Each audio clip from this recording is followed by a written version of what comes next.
முதல் வகுப்பு வரி பிரதிநிதித்துவ அரசாணையோட பின்னணி என்னன்னு பார்த்தோம் அப்படின்னா 1920 டிசம்பர் 17 அன்னைக்கு சுப்பராயல ரெட்டியார் தலைமையில பதவியேற்பு நடக்குது நீதி கட்சியில. அவர் உடல்நல குறைவு காரணமா 1921 ஜூலை 11 அன்னைக்கு ராஜினாமா செஞ்சாரு.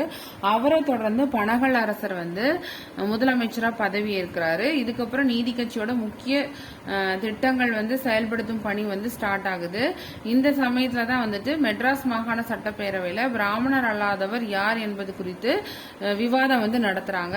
அதுல அந்த விவாதத்துக்கு அப்புறம் என்ன சொல்லப்படுது அப்படின்னா, பார்ப்பனர் அல்லாதவர் என்றால் முகமதியர், இந்திய கிறிஸ்துவர், பார்ப்பனர் அல்லாத இந்துக்கள், ஜைனர்கள், பார்சிகள், ஆங்கிலோ இந்தியர்கள், அது போக மற்ற எல்லாருமே என்னன்னா பிராமணர் அல்லாதவர் தான் அப்படின்னு சொல்லிட்டு இதுக்கு யார் எக்ஸ்பிளனேஷன் கொடுக்கிறார் அப்படின்னா சி நடேசனார் விளக்கம் அளிக்கிறாரு.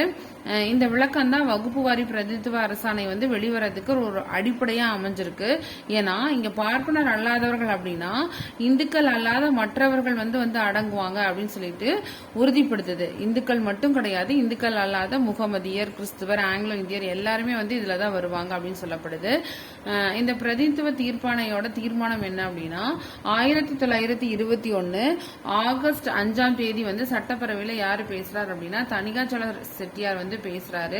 நம்ம இதுக்கு முன்னாடி பேசணும் இல்லையா, இந்த 100க்கு மேல சம்பளம் வாங்கணும்னா அதுல 75% மக்கள் அடையும் வரை 7 ஆண்டுகள் வரை இருக்கும் அப்படின்னு சொல்ற முனுசாமி சொன்ன அதே தீர்மானத்தை இவர் என்ன சொல்றாருன்னா 66% மேல பிராமணர் அல்லாதவர்கள் இந்த பணிகள்ல இடம் பெறணும்.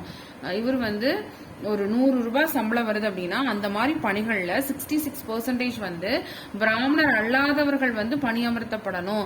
அந்த பிராமணர் அல்லாத வகுப்பினருக்கு முன்னுரிமை கொடுக்கப்படணும் அப்படிங்கறத தணிகாச்சல ரெட்டியார் குறிப்பிடுறாரு.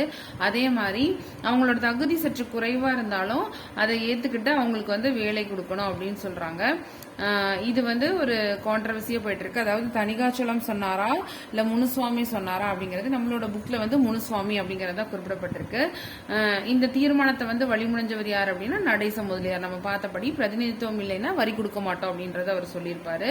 அதே போல இந்த தணிகாச்சல செட்டியார் என்ன சொல்றாரு அப்படின்னா ஐசிஎஸ் பிரிவு அதிகாரிகளை தவிர மற்ற எல்லா பிரிவுகள்லையும் பிராமணர் அல்லாதவர்களை நியமிக்கணும் அப்படின்னு சொல்றாங்க. அந்த சமயத்துல 2 பிராமண உறுப்பினர்கள் இது உலகமே நம்மளை பார்த்து சிரிக்கும் அப்படின்னு சொல்லிட்டு குறிப்பிடுறது யாருன்னா பி சிவராவ் அப்புறம் கோவிந்த ராகவ ஐயர். இவங்க 2 பேரும் பிராமணர்கள் தான். இந்த மாதிரி மற்ற பதவிகள்ல பிராமணர் அல்லாதவர்கள் இருக்கணும் அப்படின்னா உலகமே நம்மளை பார்த்து சிரிக்கும் அப்படின்னு சொல்லிட்டு குறிப்பிடுறாரு.